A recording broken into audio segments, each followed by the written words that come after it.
Dear students, Assalamu alaikum wa rahmatullahi wa barakatuh. Once again, a hearty welcome to our lecture. Today, we are going to discuss role of young Turks or the reign of young Turks. The young Turk reign, an introductory discussion. The young Turks have been blamed for the establishment of an authoritarian government, the violent repression of the opposition, and the curtailment of the individual freedom, the intrusion of the army into politics that led to the twin evil of the militarized government and a public command and pursuit of wrong policies at home and abroad, which were responsible for the complete disintegration of the empire. നാം ചരിത്രത്തിൻ്റെ ഭാഗമായി വായിച്ചതാണ്. Young ടർക്കുകൾ എന്ന് പറയുന്ന പുരോഗമനാത്മകമായ കാഴ്ചപ്പാടുള്ള തുർക്കിയിലെ യുവ ജനപ്രസ്ഥാനങ്ങൾ രാഷ്ട്രീയ ചർച്ചകളിലൂടെ, രാഷ്ട്രീയ പോരാട്ടങ്ങളിലൂടെ നേടിയെടുത്ത യുവ തുർക്കി ഭരണകാലഘട്ടത്തെയാണ് നമുക്കിനി പറയാനുള്ളത്. ആദ്യഘട്ടത്തിൽ നമുക്കറിയാം, യങ് ടർക്കുകൾ എപ്പോഴും നിലവിലെ ഭരണ സംവിധാനങ്ങളെയും ഭരണകൂടത്തെയും ഒക്കെ വിമർശിച്ചുകൊണ്ടാണ് കടന്നു വന്നിട്ടുണ്ടായിരുന്നത്. ഒരു അതോറിറ്റേറിയൻ ഗവൺമെൻറ് രൂപപ്പെടുന്നതിനെ നിശിതമായിട്ട് വിമർശിക്കുക എന്നുള്ളതായിരുന്നു അവരുടെ ഒരു പോളിസി എന്ന് പറയുന്നത്. മാത്രമല്ല, എതിർപ്പുകളെ ശക്തമായിട്ട് അടിച്ചൊതുക്കുന്ന ഹമീദിയൻ സിസ്റ്റത്തെ അവർ നിശിതമായി വിമർശിച്ച് നമ്മൾ കാണുകയുണ്ടായി. അതോടൊപ്പം തന്നെ ആർമിയെ രാഷ്ട്രീയത്തിലേക്ക് ഇടപെടുത്തുന്ന ഒരു ശക്തമായിട്ടുള്ള വിയോജിപ്പ് പ്രകടനം നമുക്കവിടെ കാണാൻ സാധിക്കുന്നു എന്നുള്ളതാണ്. അവർ പറഞ്ഞത് ഒരു മിലിറ്ററൈസ്ഡ് ഗവൺമെൻറ്റും അതേപോലെ തന്നെ റോങ് പോളിസീസ് ഫോളോ ചെയ്യുന്ന ഒരു ഗവൺമെൻറ്റുമൊക്കെ രാജ്യത്തിന് അപകടകരമായിട്ടുള്ളൊരവസ്ഥ ഉണ്ടാക്കുന്നു എന്നുള്ളതാണ്. ഇതിന് രാജ്യത്തിനകത്തും പുറത്തു നിന്നും ഇതിനെതിരെയുള്ള ശക്തമായിട്ടുള്ള പ്രതികരണങ്ങൾ രൂപപ്പെടുന്നു. ഇത്തരം ഇടപെടലുകളെല്ലാം രാജ്യത്തിൻ്റെ തകർച്ചയിലേക്കാണ് നയിക്കുക എന്ന് ഭയപ്പെട്ട ഒരു വിഭാഗമായിരുന്നല്ലോ യങ് ടർക്കുകൾ.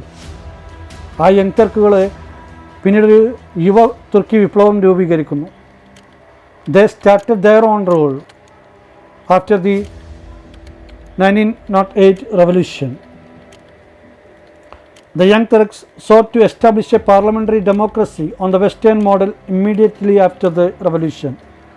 So the post-revolutionary period-നകത്ത് യങ് ടർക്കുകൾ ഒരു പാർലമെൻ്ററി ഡെമോക്രസി ഗവൺമെൻറ്റിന് രൂപം കൊടുത്തു എന്ന് നമുക്ക് കാണാൻ പറ്റും. Especially the western model. അവരുടെ ഒരു പാശ്ചാത്യ താല്പര്യപ്രകാരമുള്ള അല്ലെങ്കിൽ പാശ്ചാത്യ സ്വാധീനപ്രകാരമുള്ള ഒരു ഭരണ സംവിധാനത്തിന് കൊണ്ടുവരാൻ അവർക്ക് സാധിച്ചു. In the field of provincial and local administration suitable reform measures were adopted. അതിൻ്റെ ഭാഗമായിട്ട് പ്രാദേശിക ഭരണകൂടങ്ങൾക്ക് ആവശ്യമായിട്ടുള്ള പരിഷ്കാരങ്ങൾ നടപ്പിലാക്കുന്നതിനുള്ള സാധ്യതകൾ അവർ മുന്നോട്ട് വെച്ചു എന്നുള്ളതാണ്. The post revolutionary period, the triumvirates, Enver, Talaat and Jamal reign under these three main mechanism of the state power was born tighter and tighter. എന്നാൽ ഒരു കൗണ്ടർ റവല്യൂഷണറി പീരീഡിനകത്തേക്ക് രാഷ്ട്രീയ ചരിത്രം നോക്കുമ്പോൾ 1908 യങ് ടർക്ക് റവല്യൂഷന് ശേഷം തുർക്കിയിലുണ്ടായിരുന്ന ഒരു ഭരണകൂടത്തിൻ്റെ സ്വഭാവത്തിൽ നിന്ന് വ്യത്യസ്തമായിട്ടുള്ള ഒരു യുവ തുർക്കി ഭരണകാലഘട്ടമായിട്ട് നമുക്ക് കാണാൻ പറ്റും. പ്രത്യേകിച്ച് മൂന്നാളുകളിലേക്ക്, ട്രിംവറൈറ്റ്സിലേക്ക് ഭരണം കൈയാളപ്പെടുന്ന ഒരവസ്ഥ, കേന്ദ്രീകരിക്കപ്പെടുന്ന ഒരവസ്ഥ. അൻവറും തലാത്തും ജമാലും ഈ മൂന്ന് പാശകളിലേക്ക് തുർക്കിയുടെ ഭരണം കൈയാളുന്നു എന്ന് മാത്രമല്ല, ഒരുപക്ഷെ അമീദിയൻ ഡെസ്പോട്ടിസം എന്ന് നമ്മൾ പറഞ്ഞ പോലെ തന്നെ ഒരു മേധാവിത്വ ഭരണകാലഘട്ടവും അടിച്ചമർത്തലിൻ്റെയും ഒപ്പോസിഷൻ സപ്രസൻ്റെയും ഒക്കെ ഒരു കാലഘട്ടം ഉണ്ടാകുന്നു. ഭരണം കുറച്ചുകൂടെ സമ്മർദ്ദപരമായിട്ടും കുറച്ചുകൂടെ സ്വാർത്ഥപരമായിട്ടുമായി മാറുന്നൊരു ചരിത്രം നമുക്ക് കാണാൻ സാധിക്കുന്നു എന്നുള്ളത്. Because they were intolerant oppositions and ruthlessly suppressed their critics. എതിർപ്പുകളെ അടിച്ചമർത്തിയും വിമർശകരെ ഇല്ലായ്മ ചെയ്തുകൊണ്ടുമാണ് അവരും അധികാരത്തിൽ വന്നത് എന്നുള്ളത്. The introduction of young Turk rule mean only the replacement of oriental despotism of sultan by the autocratic officers. Young ടർക്കുകൾ അധികാരത്തിൽ വരുന്നതോടുകൂടെ യഥാർത്ഥത്തിൽ നമുക്കവിടെ ഒരു മാറ്റം എന്ന് പറയാൻ പറ്റുന്നത്, the introduced only the replacement of oriental despotism. കേവലം സുൽത്താൻ്റെ ഒരു ഏകാധിപത്യ ഭരണം മാറ്റിക്കൊണ്ട് പകരം ചില ഓഫീസേഴ്സിൻ്റെ ഒരു ഏകാധിപത്യ ഭരണത്തിലേക്ക്, മേധാവിത്വത്തിലേക്ക് ഭരണത്തെ കൊണ്ടുവന്നു എന്നുള്ള ഒരു പരിവർത്തനം മാത്രമേ അവിടെ നടന്നിട്ടുള്ളൂ. Turkey converted into a constitutional state officially. The young Turk exercised absolute power. പേരിന് വേണമെങ്കിൽ തുർക്കിയെ ഒരു കോൺസ്റ്റിറ്റ്യൂഷണൽ സ്റ്റേറ്റ് എന്ന് നമുക്ക് പറയാൻ പറ്റും. ഔദ്യോഗികമായിട്ട് തുർക്കി ഒരു ഭരണഘടനാ സ്റ്റേറ്റ് തന്നെയാണ്. But the young Turks exercised absolute power. എന്നാൽ ഈ യുവ തുർക്കികളെ അതിൻ്റെ മേധാവിത്വം നടപ്പിലാക്കിയെന്ന് യഥാർത്ഥമായിട്ട് നമുക്ക് മനസ്സിലാക്കാവുന്നതാണ്. The CUP have previously pledged their support to the doctrine of no distinction of race or creed. But in the power, they banned the formation of political association based on ethnic and national group. അവർ തുടക്കത്തിൽ ഏറ്റവും ആവേശകരമായിട്ട് ഉയർത്തിയിരുന്നൊരു മുദ്രാവാക്യമായിരുന്നു no distinction of race or creed. വർഗത്തിൻ്റെയും ജാതിയുടെയും പേരിലുള്ള ഒരു തരത്തിലുള്ള വിവേചനവും ഈ രാജ്യത്ത് അംഗീകരിക്കപ്പെടില്ല എന്നുള്ളൊരു മുദ്രാവാക്യമായിരുന്നു. ബട്ട് ഇൻ പവർ, എന്നാൽ അധികാരത്തിലെത്തിയപ്പോൾ the ban the formation of political association. ഒരു തരത്തിലുള്ള രാഷ്ട്രീയ രൂപീകരണത്തെയും സഖ്യത്തെയും അവർ അംഗീകരിച്ചില്ല. Especially ethnic and national group. ദേശീയതയുടെയോ അതേപോലെ തന്നെ വംശീയതയുടെയോ ഭാഗമായിട്ട് ഉയർന്നു വരുന്ന ഒരു ഗ്രൂപ്പിനെയും അവർ പ്രൊമോട്ട് ചെയ്തില്ല. അതൊക്കെ അടിച്ചമർത്തപ്പെട്ടു എന്നുള്ളതാണ്. Young ടർക്ക് rain witnessed a lot of political events like Albanian revolt, Turco-Italian war, September 11, Turkey ceded Tripoli by the Treaty of Lausanne signed in 15th October 1912, and highly critical condition of Macedonia encouraged the Balkan state to start a war jointly against Turkey. ഈ ഭരണകാലഘട്ടം നമുക്ക് കാണാൻ പറ്റുന്നത് ധാരാളം രാഷ്ട്രീയ പോരാട്ടങ്ങളുടെയും രാഷ്ട്രീയ മാറ്റങ്ങളുടെയും ഒരു കാലഘട്ടമായിട്ടാണ്. ഏകാധിപത്യ മനോഭാവത്തിലേക്ക് അവരെ കൊണ്ട് എത്തിച്ചതിനുള്ള ചില രാഷ്ട്രീയ തീരുമാനങ്ങളും രാഷ്ട്രീയ പോരാട്ടങ്ങളും ഇല്ല എന്ന് നമുക്ക് കാണാൻ പറ്റില്ല. എന്തുകൊണ്ടാണ് യങ് ടർക്കുകളെ നിശ്ചിതമായിട്ടുള്ള ഡെമോക്രാറ്റിക് വാദക്കാരായിട്ട് പോലും, ശക്തരായിട്ടുള്ള ഡെമോക്രാറ്റിക് വാദക്കാരായിട്ട് പോലും, ജനാധിപത്യ ഭരണകൂടത്തിന് വേണ്ടി വാദിച്ചവരായിട്ട് പോലും പിന്നീടൊരു ഓട്ടോക്രാറ്റിക് മനോഭാവത്തിലേക്ക് മാറിയത് എന്നുള്ളതിനുള്ള ഉത്തരവാണിത്. പലപ്പോഴും ധാരാളം പോരാട്ടങ്ങളിലേക്ക് തുർക്കി വഴിമാറുന്നു. ധാരാളം വിഭജന രാഷ്ട്രീയ സ്വഭാവങ്ങളിലേക്ക് തുർക്കി വരുന്നു. അതിൻ്റെ ഭാഗമായിട്ട് അൽബേനിയയിൽ ശക്തമായിട്ട് റിവോൾട്ടുകൾ ഉണ്ടാകുന്നു. തുർക്കിയും ഇറ്റലിയും തമ്മിലുള്ള യുദ്ധം നടക്കുന്നു. തുർക്കി ട്രിപ്പോളി പിടിച്ചെടുക്കുന്നതിന് വേണ്ടിയിട്ടുള്ള ശ്രമം നടത്തുന്നു. അതിൻ്റെ ഭാഗമായിട്ട് ആദ്യ ലൂസന്നെ ട്രീറ്റി ലോക ചരിത്രത്തിലുണ്ടാകുന്നു ഒക്ടോബർ 15, 1912. മാത്രമല്ല മാസഡോണിയയിലൊക്കെ വലിയ രീതിയിലുള്ള എതിർപ്പുകളും വിഭജന തന്ത്രങ്ങളും രൂപപ്പെടുന്നു. തുർക്കി ഭരണകൂടത്തെ വിയോജിപ്പുകളാൽ നേരിടാനുള്ള സജ്ജീകരണങ്ങൾ അവിടെ രൂപപ്പെടുന്നു. ഒരു യൂറോപ്യൻ കൺസോൾട്ടേഷൻ, പ്രത്യേകിച്ച് ബാൽക്കൻ ഏരിയകളിൽ ഒരു കൺസോൾട്ടേഷൻ രൂപപ്പെടുന്നു. ബാൽക്കൻ സ്റ്റേറ്റുകളുടെ ഒരു ജോയിൻറ്റ് വാർ തുർക്കിക്കെതിരെ രൂപപ്പെടുന്നു. അങ്ങനെ തുർക്കിയെ ശിഥിലമാക്കപ്പെടുന്ന രാഷ്ട്രീയ ശിഥിലീകരണ പ്രവർത്തനങ്ങളിൽ ധാരാളം ഉദാഹരണങ്ങൾ ഈ കാലഘട്ടത്തിൽ അവർ നേരിടുന്നു എന്നുള്ളതാണ് യഥാർത്ഥത്തിൽ മറ്റൊരു ചരിത്രം എന്ന് പറയുന്നത്. നമ്മൾ കണ്ണടച്ച് നിശ്ചിതമായിട്ട് ഒട്ടോമൻ തുർക്കിയെ മാറ്റിക്കൊണ്ട് ഒരു ഉദ്യോഗസ്ഥ മേലാധിപത്യ ഭരണം കൊണ്ടുവന്നു എന്ന് പറയുമ്പോൾ തന്നെ അതിനെ അവരെ പ്രാപ്തരാക്കിയുണ്ടായ രാഷ്ട്രീയ സാഹചര്യങ്ങൾ കൂടെ മനസ്സിലാക്കാൻ വേണ്ടി പറഞ്ഞു എന്നുള്ളതാണ്. Anyway, on the international sense, the young Turks were unable to free the country from the various form of foreign influence. അവരാദ്യം പറഞ്ഞിരുന്ന ഫോറിൻ ഇൻഫ്ലുവൻസിൽ നിന്ന് തുർക്കിയെ എല്ലാം മോചിപ്പിക്കുമെന്നുള്ള മുദ്രാവാക്യവും യഥാർത്ഥത്തിൽ അവർക്ക് സാധ്യമായില്ല എന്നുള്ളതാണ്. കാരണം അത്രത്തോളം തുർക്കിയിലെ രാഷ്ട്രീയ സ്വഭാവം ഈ കാലഘട്ടത്തിൽ മാറ്റപ്പെട്ടിരുന്നു. മാത്രമല്ല വിദേശ രാജ്യങ്ങളിൽ നിന്നുള്ള സ്വാധീനം അപ്പാടെ അറുത്തുമാറ്റിക്കൊണ്ടുള്ള ഒരു സ്വതന്ത്ര ഭരണകൂടത്തിന് രൂപം കൊടുക്കാൻ യങ് ടർക്കുകൾക്ക് സാധ്യമല്ലാത്ത രീതിയിലുള്ള ചില കടപ്പാടുകൾ ബാക്കിയാക്കിയിരുന്നു തുർക്കിയുടെ മുൻകാല ഭരണാധികാരികൾ എന്നുള്ളതാണ്. Then they continued Abdul Hamid's pro-German policy that increased German influence of the country. യഥാർത്ഥത്തിൽ അബ്ദുൽ ഹമീദ് എങ്ങനെയാണോ തൻസീമാത്ത് കാലഘട്ടത്തിൻ്റെയും പോസ്റ്റ് തൻസീമാത്ത് പീരീഡിനകത്തും ഒരു പ്രോ ജർമ്മൻ സ്റ്റാൻഡ് രൂപപ്പെടുത്തിയിരുന്നത്, ആ സ്റ്റാൻഡ് തന്നെയാണ് യങ് ടർക്ക് റവല്യൂഷൻ്റെ ഭാഗമായിട്ട് അധികാരത്തിൽ വന്നിട്ടുള്ള യുവ തുർക്കികൾ നടപ്പിലാക്കിയതെന്ന് നമുക്ക് പറയാൻ പറ്റും. They also lean more towards Germany and employed German general Liman von Sanders to train the troops. Abdul ഹമീദിനൊരു പരിധി ഉണ്ടായിരുന്നു വിദേശ ഇൻഫ്ലുവൻസിൻ്റെ കാര്യത്തിൽ. എന്നാൽ ഇവർ കുറച്ചുകൂടെ അതിലേക്ക് വിധേയത്വം പ്രാപിച്ചു എന്ന് നമുക്ക് പറയാൻ പറ്റും. Especially the lean towards Germany, കൂടുതൽ കൈത്ത് നീട്ടിക്കൊടുക്കുന്നൊരു സ്വഭാവമാണ് യങ് ടർക്കുകൾ ഉണ്ടായിരുന്നത്. ഇതിൻ്റെ ഭാഗമായിട്ട് ലെമാൻ വോൺ സാൻഡേഴ്സിനെ പോലുള്ള ജർമ്മൻ ഉദ്യോഗസ്ഥർ തുർക്കിയിൽ വരികയും തുർക്കി സൈന്യത്തെ പരിശീലിപ്പിക്കുകയും ചെയ്യുന്നത് നമുക്ക് കാണാൻ സാധിക്കുന്നു എന്നുള്ളതാണ്. Anyway, realizing that the strength of the empire depends on its economic vitality, യഥാർത്ഥത്തിൽ അവർ നടപ്പിലാക്കുന്ന പോളിസികളിലാണ് പ്രധാനമായിട്ടും ചില കാര്യങ്ങൾ വരേണ്ടത്. അതിലേറ്റവും അടിസ്ഥാനപരമായിട്ടുള്ള സ്വതന്ത്രപരമായിട്ടുള്ള ഒരു പോളിസി വേണ്ടിയിരുന്നത് അവരുടെ എക്കണോമിക് പോളിസിയിൽ തന്നെയായിരുന്നു. സാമ്പത്തിക സുരക്ഷിതത്വ ബോധമുള്ള ഒരു സമൂഹത്തിന് യഥാർത്ഥ ഭരണകൂടമായിട്ട് വളരാൻ കഴിയുമോ? Owing to the mounting tension in the international relation more attention paid to social and economic than to political problems. സ്വാഭാവികമായിട്ടും രാഷ്ട്രീയപരമായിട്ടുള്ള ഈ ഒരു പ്രതിസന്ധി ഘട്ടത്തിൽ അവർ കൂടുതൽ ആലോചിക്കാനുണ്ടായിരുന്നത് എങ്ങനെയാണ് ഇക്കണോമിക് പ്രോബ്ലംസിനെ അതേപോലെ തന്നെ സോഷ്യൽ പ്രോബ്ലംസിനെ മറികടക്കുക എന്നുള്ളതായിരുന്നു. പൊളിറ്റിക്കലി ഉയർന്നു വന്നിട്ടുള്ള പല ചോദ്യങ്ങൾക്കും അവർക്ക് മറുപടി ഉണ്ടായിരുന്നില്ല. Then this period accelerated westernization that began during the Tanzimat.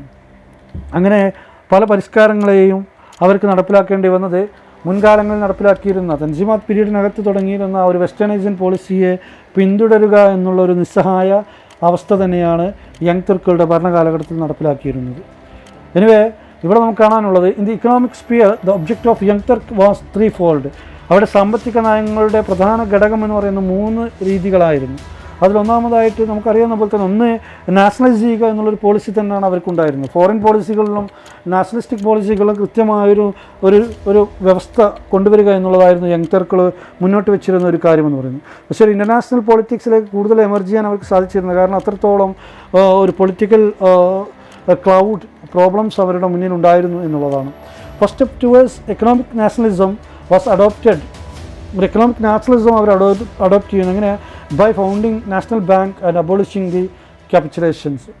വിദേശ രാജ്യങ്ങളുടെ നിയന്ത്രണവും അവരുടെ ഒരു വിധേയത്വവും അവരുടെ നിയന്ത്രണവും ഉണ്ടായിരുന്ന സാമ്പത്തിക മേഖലയെ സ്വതന്ത്രമാക്കുക എന്നുള്ളൊരു പോളിസിയാണ് യങ് തുർക്കുകൾ ഏറ്റെടുത്തത്. അതിൻ്റെ ഭാഗമായിട്ട് അവർ ഒരു ദേശീയ ബാങ്ക് സംവിധാനത്തിന് ഫിനാൻഷ്യൽ കൺട്രോൾ കിട്ടുന്നതിന് വേണ്ടിയിട്ടുള്ള ഒരു പ്രയത്നം രൂപപ്പെടുത്തുന്നു. ദെൻ രണ്ടാമതായിട്ട് replace the foreign and minority control over economy. എക്കോണമിയിൽ അതുവരെ ഉണ്ടായിരുന്ന വിദേശ ന്യൂനപക്ഷ വിഭാഗങ്ങളുടെ മുസ്ലിങ്ങളല്ലാത്ത അതല്ലെങ്കിൽ ബഹുഭൂരിപക്ഷം വരുന്ന മുസ്ലിം കമ്മ്യൂണിറ്റിയുടെ ഇൻവോൾവ്മെൻറ്റിന് അപ്പുറത്തേക്ക് ചെറിയ വിഭാഗങ്ങളുടെ വലിയ രീതിയിലുള്ള സ്വാധീനം തുർക്കിയിൽ ഉണ്ടായിരുന്നു എന്നുള്ളതാണ്. അതിനെ മറികടക്കാനുള്ള പ്രയത്നങ്ങളിലേക്ക് പോകുന്നു. By encouraging Turkish to enter trade and commerce. അതിനു വേണ്ടിയിട്ട് തുർക്കിക്കാർ അവരെ വ്യാപാരത്തിലും വാണിജ്യത്തിലുമൊക്കെ സജീവമാക്കുന്നു. By establishing Turkish cooperative society and banks. അതിലൂടെ കൂടുതൽ സഹകരണ സംഘങ്ങളെയും ബാങ്കുകളെയും ഒക്കെ രൂപപ്പെടുത്തിക്കൊണ്ട് അതിന് ഫിനാൻഷ്യൽ സപ്പോർട്ടും അതേപോലെ തന്നെ നയരൂപീകരണമൊക്കെ നടപ്പിലാക്കുന്നതിലൂടെ കൂടുതൽ തുർക്കി ഒരു സാമ്പത്തിക ഭദ്രതയുള്ള രാഷ്ട്രമാക്കി മാറ്റാം എന്നുള്ളതായിരുന്നു അവരുടെ രണ്ടാമത്തെ പോളിസി എന്ന് പറയുന്നത്. Then third one urge the youngsters to enter into the all sorts of productive profession instead of concentrating agriculture only. കേവലം കാർഷിക വൃത്തിയിൽ മാത്രം ഏർപ്പെടുന്ന ഒരു തലമുറയായിട്ട് തുർക്കിയിലെ യങ് ജനറേഷൻ പോലും മാറിയിരുന്നതിനെ അവർ കൃത്യമായിട്ട് അഡ്രസ്സ് ചെയ്യപ്പെടുന്നു. പകരം കുറച്ചുകൂടെ പ്രൊഡക്റ്റീവായിട്ടുള്ള കുറച്ചുകൂടെ ഉന്നതതരമായിട്ടുള്ള പ്രൊഫഷനിലേക്ക് തുർക്കിയിലെ യുവാക്കളെ എത്തിക്കുന്നതിന് വേണ്ടിയിട്ടുള്ള ഒരു ശ്രമം പുതിയ ഗവൺമെൻറ്റിൻ്റെ ഭാഗത്തുനിന്ന് ഉണ്ടാകുന്നു എന്ന് മാത്രമല്ല അത്തരം നയങ്ങളാണ് അവർ ഇക്കണോമിക്കലി രൂപപ്പെടുത്തിയതെന്ന് നമുക്ക് കാണാൻ സാധിക്കുന്നു എന്നുള്ളതാണ്. അതോടൊപ്പം തന്നെ നമുക്ക് കാണാൻ പറ്റുന്ന മറ്റൊന്നാണ് അവരുടെ എഡ്യൂക്കേഷണൽ ആൻഡ് എംപവർമെൻറ്റ് പോളിസീസ്. തുർക്കിയുടെ അതുവരെ ഉണ്ടായിരുന്ന ഒരു സ്വഭാവത്തിൽ നിന്ന് വ്യത്യസ്തമായിട്ടുള്ള അതല്ലെങ്കിൽ തൻസീമാത്തിൻ്റെയും പോസ്റ്റ് തൻസീമാത്ത് പീരീഡിനകത്തും യങ് തുർക്ക് അവകാശവാദങ്ങളെയൊക്കെ സാധൂകരിക്കുന്ന തരത്തിലുള്ള ചില മാറ്റങ്ങൾ തുർക്കിയിൽ അവർ കൊണ്ടുവന്നിട്ടുണ്ട് എന്നുള്ളതാണ്. അതിൻ്റെ ഭാഗമായിട്ട് in the matter of education reform young Turks achieved great success.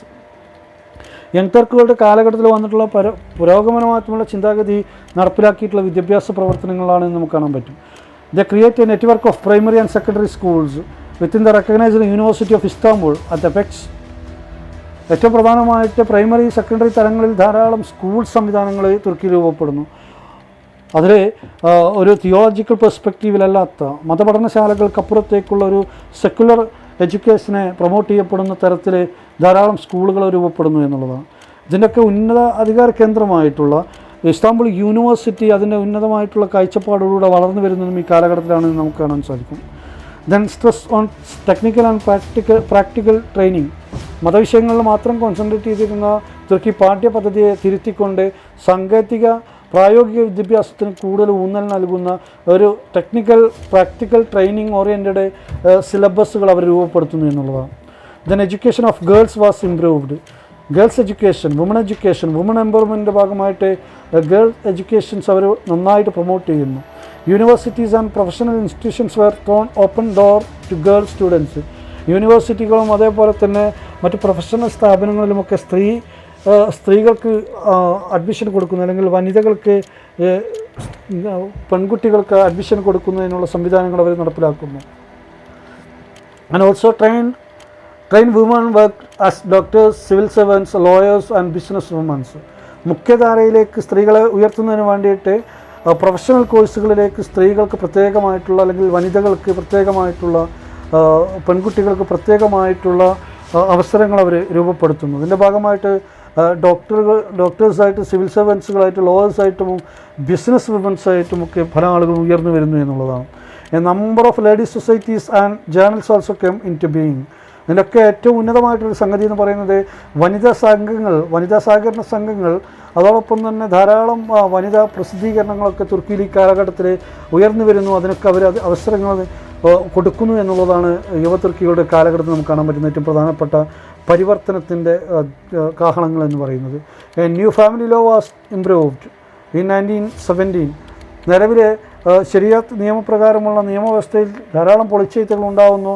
Secular നിയമങ്ങളിൽ ഫാമിലി ലോ ശക്തമായിട്ട് ഇൻഫ്ലുവൻസ് ചെയ്യപ്പെടുന്നു. Woman right of divorce and monogamy agreed. ഇതിൻ്റെ ഭാഗമായിട്ട് സ്ത്രീ ഡൈവേഴ്സും അതേപോലെ തന്നെ മൊണോഗമിയും ബർത്ത് അവകാശങ്ങളുമൊക്കെ ഉയർത്തപ്പെടുന്നു എന്നുള്ളതാണ്. The religious court dealing cases placed under secular ministry of justice. മതകാര്യ വിഭാഗത്തിൻ്റെ കീഴിൽ മാത്രം വിധി പറഞ്ഞിരുന്ന കേസുകൾ പിന്നീട് സെക്യുലർ മിനിസ്ട്രി ഓഫ് ജസ്റ്റിസ് എന്ന് പറയുന്ന ഡിപ്പാർട്ട്മെൻറ്റ് ഉണ്ടാക്കി ഒരു സെക്യുലർ കോർട്ടിലേക്ക് മാറ്റപ്പെടുന്നു അവർ എന്നുള്ളതാണ്. The seed of secularism sown by the young Turks and prepare a way in many important respect for the new Turkey that was emerged after their disappearance. അക്കാലഘട്ടത്തിൽ young തുർക്കുകൾ രൂപപ്പെടുത്തിയിട്ടുള്ള ഈ മാറ്റങ്ങളുടെ, മതേതര കാഴ്ചപ്പാടിൻ്റെ, അതല്ലെങ്കിൽ ഈ പുരോഗമനാത്മകമായിട്ടുള്ള ചിന്താഗതികളുടെ പ്രക്രിയയുടെ പ്രതിഫലം തന്നെയാണ് ആധുനിക തുർക്കിയുടെ രൂപീകരണത്തിലേക്ക് നയിച്ചത് എന്ന് നമുക്ക് പറയാൻ പറ്റും. 1918 യഥാർത്ഥത്തിൽ 1913 യങ് തുർക്കി വിഭാഗത്തിൻ്റെ ഭരണ സംവിധാനത്തിന് മാറ്റം വരികയും അവിടെ പുതിയ ഒരു യങ് തുർക്ക് വിഭാവനം രൂപപ്പെടുകയും ചെയ്യുമ്പോൾ അതിനുശേഷം പിന്നീട് റിപ്പബ്ലിക്കൻ തുർക്കിയിലേക്ക് കടന്നു വരികയും ഒക്കെ ചെയ്യുമ്പോഴും യങ് തുർക്കുകളുടെ ഈ ഒരു മനോഭാവവും മതേതര കാഴ്ചപ്പാടും ഒരു സെക്യുലർ രാഷ്ട്രമായിട്ട് തുർക്കിയെ വളർത്തിക്കൊണ്ടുവരുന്നതിനും സഹായകമായി എന്ന് പറഞ്ഞാൽ അത് തെറ്റില്ല എന്നുള്ളതാണ്. ആ രീതിയിലാണ് യങ് തുർക്കുകളുടെ ഭരണം തുർക്കിയിൽ സ്വാധീനം ചെലുത്തിയതെന്നും ആധുനിക തുർക്കിയുടെ രൂപീകരണത്തിൽ അത് വലിയ രീതിയിലുള്ള ഇടപെടലുകൾ നടത്തിയിട്ടുണ്ട് എന്നും നമുക്ക് കാണാൻ പറ്റുമെന്നുള്ളതാണ്.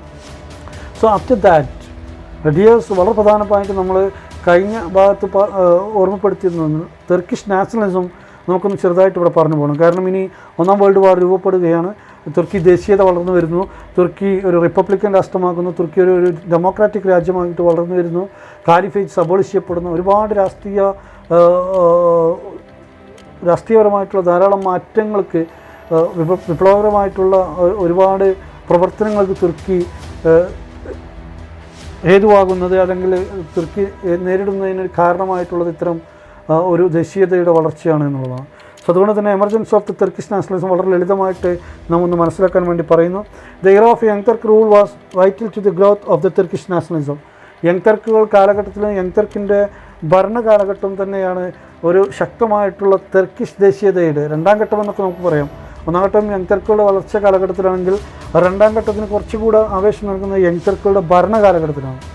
The new nationalism had its origin in literature and history and was purely cultural in character in early. മുൻകാലത്തെ തുർക്കി ദേശീയതയിൽ നിന്ന് ഭിന്നമായി കൃത്യമായൊരു ദേശീയ പ്രസ്ഥാനങ്ങളുടെ വളർച്ച കാലഘട്ടമായിട്ട് നമുക്ക് ഈ രണ്ടാം ഘട്ടത്തെ കാണാൻ പറ്റും. ഇതിൻ്റേതായിട്ടുള്ള ഒരു ഉത്ഭവമുണ്ട്. ഇതിൻ്റെ സാഹിത്യങ്ങളും മറ്റു സംവിധാനങ്ങളുമുണ്ട്. ചരിത്രപരമായിട്ടും അതുപോലെ തന്നെ സാംസ്കാരികപരമായിട്ടും അതേപോലെ തന്നെ സ്വഭാവപരമായിട്ടും ഇത് വളരെ പ്രത്യേകത നിറഞ്ഞ ഒരു ദേശീയതയുടെ എമർജൻസാണ് എന്ന് നമുക്ക് കാണാൻ പറ്റും. The second Turkish renaissance led by Ziya Bey. ഇക്കാലഘട്ടത്തിൽ ഇതിനെ നിയന്ത്രിക്കുന്നത് സിയാബെ എന്ന് പറയുന്ന പ്രധാനിയായിട്ടുള്ള തുർക്കി ദേശീയ നേതാവാണ്. സച്ച് അസോസിയേഷൻ ആൻഡ് ജേണൽസ്, അതേപോലെ തന്നെ ധാരാളം ഓർഗനൈസേഷൻസുകൾ ഉണ്ടാകുന്നു. അതേപോലെ തന്നെ പ്രസിദ്ധീകരണങ്ങൾ like youth pens, new life, new language and union of path finder പോലുള്ള ധാരാളം പ്രസിദ്ധീകരണങ്ങൾ, പ്രത്യേകിച്ച് സിയ ഗോഗൽപ്പിൻ്റെയൊക്കെ ഇൻഫ്ലുവൻസിൽ രൂപപ്പെടുന്ന ഒരുപാട് പ്രസിദ്ധീകരണങ്ങൾ ഇത്തരം ആവേശകരമായിട്ടുള്ള ദേശീയതയുടെ പ്രചരണങ്ങൾ ഏറ്റെടുക്കുന്ന ഒരു ഘട്ടമായിട്ട് നമുക്ക് കാണാൻ പറ്റുന്നതാണ്. It looked back to the tradition and original culture of the nomadic tribes. യഥാർത്ഥത്തിൽ രണ്ടാം ദേശീയത തുർക്കിയുടെ സ്വാഭാവികമായിട്ടുള്ള വികാസത്തിലേക്കാണ് അവരെ കൊണ്ടുപോകുന്നത് എന്നുള്ളതാണ്. തുർക്കി സംസ്കാരത്തെയും തുർക്കി ജീവിതത്തെയും തിരിച്ചു പിടിക്കുക എന്നുള്ളൊരു മുദ്രാവാക്യം മുന്നോട്ട് വെച്ചുകൊണ്ടുള്ള തുർക്കിയുടെ ഒരു നൊമാഡിക് ട്രൈബ്സിൻ്റെ, തുർക്കിൻ്റെ ഒറിജിനൽ വിഭാഗ ജീവിതത്തിലേക്ക് അവരെത്തിക്കുകയും അതിൻ്റെ പിന്തുടർച്ചയാണ് തുർക്കിയിലെ പുരോഗമനാത്മക ഭരണ സംവിധാനങ്ങൾക്ക് ഉണ്ടാവേണ്ടത് എന്ന് വിശ്വസിക്കുന്നൊരു തരത്തിലേക്ക് തുർക്കി ദേശീയത മാറുന്നു. കാരണം അത്രത്തോളം ഒട്ടോമൻ സുൽത്താൻ്റെ കീഴിൽ ഒരു ജോഗ്രഫിക്കലി തന്നെ ഭൂശാസ്ത്രപരമായിട്ട് തന്നെ വിശാലമായിട്ടുള്ള, പ്രത്യേകിച്ച് ക്രിസ്തീയ മെജോറിറ്റി പ്രദേശങ്ങളുണ്ട്, ന്യൂനപക്ഷമായിട്ടുള്ള ഭാഗങ്ങളുണ്ട്, മറ്റു വിഭാഗങ്ങൾക്ക് ഭൂരിപക്ഷമുള്ള മേഖലകളുണ്ട്, മുസ്ലിം മൈനോറിറ്റി വിഭാഗങ്ങളുള്ള ഏരിയകളൊക്കെ ഇതിൻ്റെ ഭാഗമായിട്ട് രാഷ്ട്രീയ അതിർവരമ്പുകൾക്കകത്ത് ഉണ്ടാകുമ്പോഴാണ് അവർ തുർക്കിക്കാർക്ക് പ്രത്യേകമായിട്ടുള്ള ഊന്നൽ നൽകിക്കൊണ്ടുള്ള പ്രചരണ പ്രവർത്തനം തുടങ്ങുന്നത് എന്നുള്ളതാണ്. The Balkan war practically expelled Turkey from Europe this new nationalism. 1912 2 Balkan വാറുകൾ യഥാർത്ഥത്തിൽ തുർക്കിയിലേക്ക് തന്നെ ചുരുക്കുന്ന തരത്തിലേക്ക് കാണാൻ പറ്റും. പ്രത്യേകിച്ച് യൂറോപ്പിൽ നിന്ന് തുർക്കിയുടെ സ്വാധീനം, ഒട്ടോമൻസിൻ്റെ സ്വാധീനം കുറച്ചുകൊണ്ട് അവർ ഏഷ്യൻ ഭാഗങ്ങളിൽ കൂടുതൽ ശ്രദ്ധ കേന്ദ്രീകരിക്കപ്പെടുന്ന ഒരു അവസ്ഥ ഉണ്ടാകുന്നു എന്നുള്ളതാണ്. അതുകൊണ്ടാണ് തുർക്കി ദേശീയതയിൽ കുറച്ചുകൂടെ ഒരു പാൻ തുറാനിക്, അല്ലെങ്കിൽ ഒരു തുറാൻ എന്ന് പറയുന്ന തുർക്കി പ്രദേശത്തിൻ്റെ ഒറിജിനൽ പ്രദേശം, തുർക്കികളുടെ ഒറിജിനൽ പ്രദേശത്തിൻ്റെ ആശയങ്ങൾ ഉൾക്കൊണ്ടുകൊണ്ടുള്ള ഒരു വ്യാപനം നടക്കുന്നു എന്നുള്ളതാണ്. So what is the emergence of the Turkish nationalism? We want to detailed knowledge about the Turkish nationalism, dears. Young Turk nationalist dream of uniting all the Turks in one single country with its center in the historical territory of Ottoman Turks in Asia, Asian Minor, the hallowed land of Turan. അവരുടെ ഏറ്റവും പ്രധാനപ്പെട്ട ആശയം എന്ന് പറയുന്നത് തുർക്കി ദേശീയതയിൽ ഉൾപ്പെടുന്ന ആളുകളെല്ലാം, അല്ലെങ്കിൽ തുർക്കി ഭാഷ സംസാരിക്കുന്ന പ്രദേശങ്ങളിലെ ആളുകളെയൊക്കെ ഒരു രാജ്യമാക്കിയിട്ട് വളർത്തിക്കൊണ്ടുവരിക. അതിൽ തുർക്കി എന്ന് പറയുന്ന, അല്ലെങ്കിൽ ഇതിൻ്റെ ഒറിജിൻ എന്ന് പറയുന്ന തുർക്കിയിലെ പ്രദേശത്തെ അടിസ്ഥാനപ്പെടുത്തിക്കൊണ്ട് ഏഷ്യ മൈനറിലുള്ള തുർക്കി എന്ന് പറയുന്ന, അല്ലെങ്കിൽ ദ ലാൻഡ് ഓഫ് തുറാൻ എന്ന് പറയുന്ന ആ പ്രദേശത്തിനെ അതിൻ്റെ കേന്ദ്രമാക്കിക്കൊണ്ടൊരു ദേശീയതയും രാജ്യവും ഭരണവും ഉണ്ടാകുക എന്നുള്ളതായിരുന്നു ഇവരുടെ അടിസ്ഥാനപരമായിട്ടുള്ള ഒരു ചർച്ച അല്ലെങ്കിൽ വാദം എന്ന് പറയുന്നത്. സോ അത്തരം വാദത്തിന് മുന്നോട്ട് നൽകിയ നാം നേരത്തെ പറഞ്ഞ പോലെ സിയ ഗോഗൽപ്പാണ്. Who had a large following among the Turkish intellectuals was the hero of pan-Turanism. ഈ ഒരു ആശയത്തിന് രൂപം നടക്കുന്നതും ആശയത്തിന് സ്വാധീനമുണ്ടാക്കുന്നതും സിയ ഗോഗൽപ്പ് എന്ന് പറയുന്നൊരു ബുദ്ധിജീവിയാണ്. അല്ലെങ്കിൽ ഈ ഒരു ഇൻ്റലക്ച്വൽ ഡിസ്കോഴ്സസിന് തുടക്കം കുറിക്കുന്ന സിയ ഗോഗൽപ്പാണ്. അതിന് അദ്ദേഹത്തിന് ധാരാളം പിന്തുണകൾ വിവിധ ഭാഗങ്ങളിൽ നിന്നുണ്ടാകുന്നു. തുറാനിസം എന്ന് പറയുന്ന തുർക്കിയുടെ അടിസ്ഥാന വിഭാഗത്തിൻ്റെ ആ ഒരു ആശയധാരയിലേക്ക് അവരുടെ ഭരണവും സംവിധാനവും ആ ആളുകൾ ഉൾപ്പെട്ടുകൊണ്ടുള്ള രാഷ്ട്രീയ സംവിധാനവുമാണ് ഉണ്ടാവേണ്ടതെന്ന വാദം അംഗീകരിക്കപ്പെടുന്നു. He thought that it could be attain only by stressing the unity of culture, namely a common language, religion, ethics and art of all the Turks. അദ്ദേഹം അതിനു വേണ്ടിയിട്ട് മുന്നോട്ട് വെച്ചത് it could be attain only, അങ്ങനെ ഒരു സംവിധാനം അവർക്ക് ഒരുക്കാൻ സാധിക്കണമെങ്കിൽ the stress the unity of culture, namely a common language. ഒരു ഭാഷയുടെ ഭാഷാധാരയിൽ ഉൾപ്പെടുന്ന ആ ഭാഷയുടെ സ്വഭാവമുള്ള ആളുകളെ ഉൾപ്പെടുത്തിക്കൊണ്ട്, അവരുടെ മതങ്ങൾ ഉൾപ്പെടുത്തിക്കൊണ്ട്, അവരുടെ ധാർമ്മികപരമായിട്ടുള്ള സംവിധാനം, ധാർമ്മിക മോറൽ എത്തിക് ആശയങ്ങൾ ഉൾപ്പെടുത്തിക്കൊണ്ടുള്ള ആർട്ടുകളെ ഉൾപ്പെടുത്തിക്കൊണ്ടുള്ള ഒരു തുർക്കിയെ വിഭാവനം ചെയ്താൽ മാത്രമേ അത് നേടാൻ പറ്റൂ എന്നുള്ളതായിരുന്നു അവരുടെ ഒരു വാദം എന്ന് പറയുന്നത്. Then Gokalp pleaded for combining into one of the 3 political creed. 3 പ്രധാനപ്പെട്ട ആശയങ്ങളെ ഉൾപ്പെടുത്തിക്കൊണ്ടുള്ള ഒരു ആശയധാരയാണ് അദ്ദേഹം രൂപപ്പെടുത്തിയത്. അതിൻ്റെ ഭാഗമായിട്ട് ഒന്ന് ഓട്ടോമനിസം, ഒട്ടോമൻ ഭരണകൂടത്തിൻ്റെ ഒട്ടോമൻ ആശയങ്ങളെയും പിന്തുടരുന്ന ഒരു വിഭാഗം. ദെൻ പാൻ ഇസ്ലാമിസം, ഇസ്ലാമിക രാജ്യമായിട്ട് ഇസ്ലാമിനെ ഏക ലോകമായിട്ട് രൂപപ്പെടുത്തുന്ന ജമാഅത്തിൻ അഫ്ഗാനിയുടെ പാൻ ഇസ്ലാമിക് ആശയം. ദെൻ പാൻ തുറാനിസം, മറ്റൊന്ന് തുറാൻ അടിസ്ഥാനപ്പെടുത്തിക്കൊണ്ട് രൂപപ്പെട്ടുള്ള പാൻ തുറാനിസം. ഈ 3 ആശയങ്ങളെയും ഉൾപ്പെടുത്തിക്കൊണ്ടുള്ള ഒരു രാഷ്ട്രീയ ആശയവിഭാവനമാണ് സിയ ഗോഗൽപ്പ് മുന്നോട്ട് വെച്ചതെന്ന് നമുക്ക് കാണാൻ പറ്റും. യഥാർത്ഥത്തിൽ Ziya Gokalp is the father of Turkish nationalism എന്ന് പിന്നീട് നമുക്ക് വായിക്കാൻ പറ്റുന്ന സിയ ഗോഗൽപ്പിനെയാണ് നമ്മൾ ആ ചിത്രത്തിൽ കാണുന്നത്. സിയ ഗോഗൽപ്പ് മീൻസ് എ സ്കൈ വാരിയർ. അദ്ദേഹം മുഹമ്മദ് എന്നുള്ള പേരിലായിരുന്നു, പിന്നീടാണ് സിയ ഗോഗൽപ്പ് എന്നുള്ള പേര് അദ്ദേഹം സ്വീകരിക്കുന്നത്. He was a sociologist, writer, poet, one of the most important intellectual and spokesman of Turkish nationalist movements. തുർക്കി ദേശീയ പ്രസ്ഥാനങ്ങളുടെ ഒരു പ്രധാനപ്പെട്ട നേതാവ് എന്ന് മാത്രമല്ല നല്ലൊരു അധ്യാപകനായിരുന്നു, എഴുത്തുകാരനായിരുന്നു, ഒരു സാമൂഹിക പ്രവർത്തകനായിരുന്നു, കവിയായിരുന്നു, ധാരാളം മേഖലകളിൽ സ്വാധീനം ചെലുത്തിയൊരു വ്യക്തിയായിരുന്നു Ziya Gokalp. What a large following among the Turkish intellectuals was a hero of pan Turanism. നാം നേരത്തെ പറഞ്ഞ പോലെ തന്നെ പാൻ തുറാനിസത്തിൻ്റെ ഒരു നായകനായിട്ട് തുർക്കിയിലൊരു വലിയ സ്വാധീന വലയം സൃഷ്ടിക്കാൻ അദ്ദേഹത്തിന് സാധിക്കുന്നു.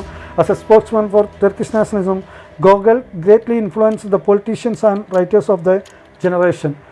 തുർക്കിയുടെ ബുദ്ധിജീവികൾക്കിടയിലും എഴുത്തുകാർക്കിടയിലും അതേപോലെ തന്നെ രാഷ്ട്രീയക്കാർക്കിടയിലും വലിയ രീതിയിൽ അദ്ദേഹത്തിൻ്റെ ആശയങ്ങൾ സ്വാധീനം ചെലുത്തിയെന്ന് നമുക്ക് പിന്നീടുള്ള തുർക്കി ദേശീയയുടെ വളർച്ച കണ്ടാൽ മനസ്സിലാവും.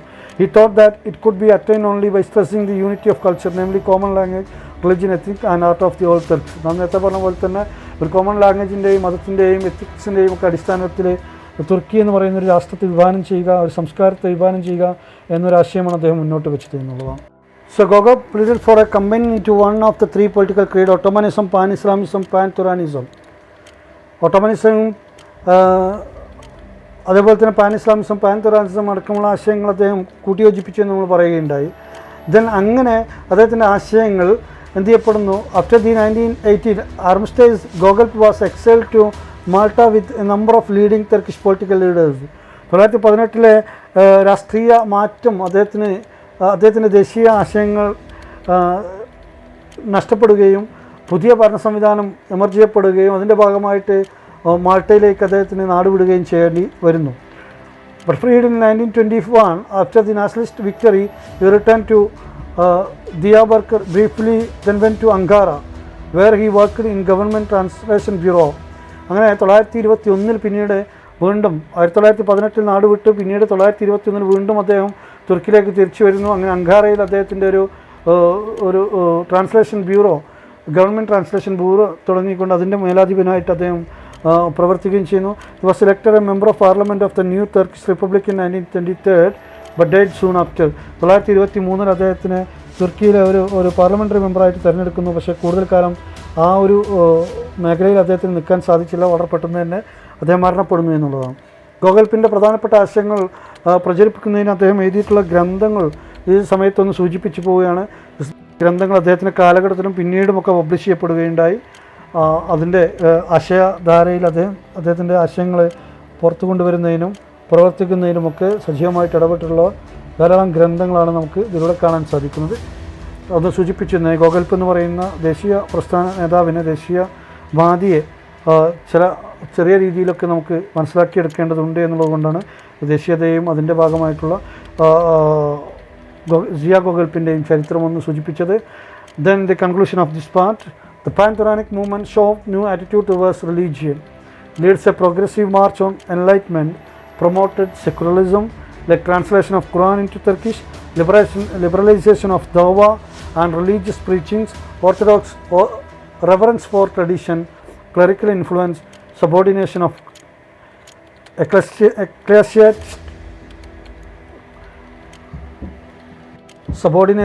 ecclesiastical to judiciary etc. ഈ പാൻ തുറാനിക് മൂവ്മെൻറ്റുകൾ അല്ലെങ്കിൽ ദേശീയ പ്രസ്ഥാനങ്ങളാണ് പിന്നീട് തുർക്കിയിലെ യങ് തുർക്ക് ആശയങ്ങളുടെയും അതിൻ്റെ നടത്തിപ്പിൻ്റെയും അതിലൂടെ ഒരു സ്വതന്ത്ര രാഷ്ട്രമായിട്ട് തുർക്കി വളർന്നു വരുന്നതിൻ്റെയും ഒക്കെ ഒരു കാര്യമായിട്ട് നമുക്ക് കാണാൻ പറ്റുന്നു. അവരുടെ പ്രോഗ്രസീവ് ഐഡിയകളും ആശയങ്ങളും സെക്യുലറിസത്തിനോടുള്ള താല്പര്യങ്ങളും അതേപോലെ തന്നെ ഖുർആനിൻ്റെ തുർക്കി ഭാഷയിലേക്കുള്ള ട്രാൻസ്ലേഷനും മറ്റുമൊക്കെ ദൈവത്തിൻ്റെ ലിബറലൈസിങ് ഫോർമേഷനൊക്കെ ഇതിൻ്റെ ഭാഗമായിട്ട് നമുക്ക് കാണാൻ പറ്റുന്നു എന്നുള്ളതാണ്. ആ തരത്തിൽ തുർക്കി ദേശീയതയുടെ പുതിയ തലത്തിലേക്ക് ഉയർത്തിക്കൊണ്ടുവരാൻ സാധിച്ചത് ഗോഗൽപിൻ്റെയും തുർക്കി ദേശീയതയുടെയും ഒക്കെ പ്രവർത്തനങ്ങളാണ് എന്ന് നമുക്ക് മനസ്സിലാക്കാം. അങ്ങനെ ഉള്ള ഒരു സംവിധാനമാണ് പിന്നീട് തുർക്കിയിലെ ഒരു ജനാധിപത്യ റിപ്പബ്ലിക്കൻ സംവിധാനത്തിലേക്ക് നയിക്കുന്നത് എന്ന് നമുക്ക് മനസ്സിലാക്കാം. തുർക്കിയെ തുർക്കിയാക്കി മാറ്റുന്നതിൽ, തുർക്കിയുടെ ഒരു സ്വതന്ത്ര പോരാട്ടങ്ങളിലേക്കും തുർക്കി ഇൻഡിപെൻഡൻറ്റ് വാറും അതിലൂടെ തുർക്കിയെ സ്വതന്ത്രമാക്കി വിദേശ ആധിപത്യത്തിൽ നിന്ന് മോചിപ്പിച്ച് കൊണ്ടുവരുന്നതിലൊക്കെ സ്വാധീനം ചെലുത്തിയത് ഈ ഒരു കാലഘട്ടത്തിലൂടെയാണ് എന്ന് നമുക്ക് മനസ്സിലാക്കിയെടുക്കാവുന്നതാണ്. അപ്പോൾ ഇതാണ് നമുക്ക് മനസ്സിലാക്കേണ്ടതും ഒരു യങ് തുർക്ക് ഭരണവും ഭരണകാലഘട്ടത്തിന് ശേഷം വന്നിട്ടുള്ള തുർക്കി ദേശീയതയും ഒക്കെ എന്ന് ഓർമ്മപ്പെടുത്തിക്കൊണ്ട് നിർത്തുന്നു. അസ്സലാമു അലൈക്കും വറഹ്മത്തുള്ളാഹി വബറകാതുഹു.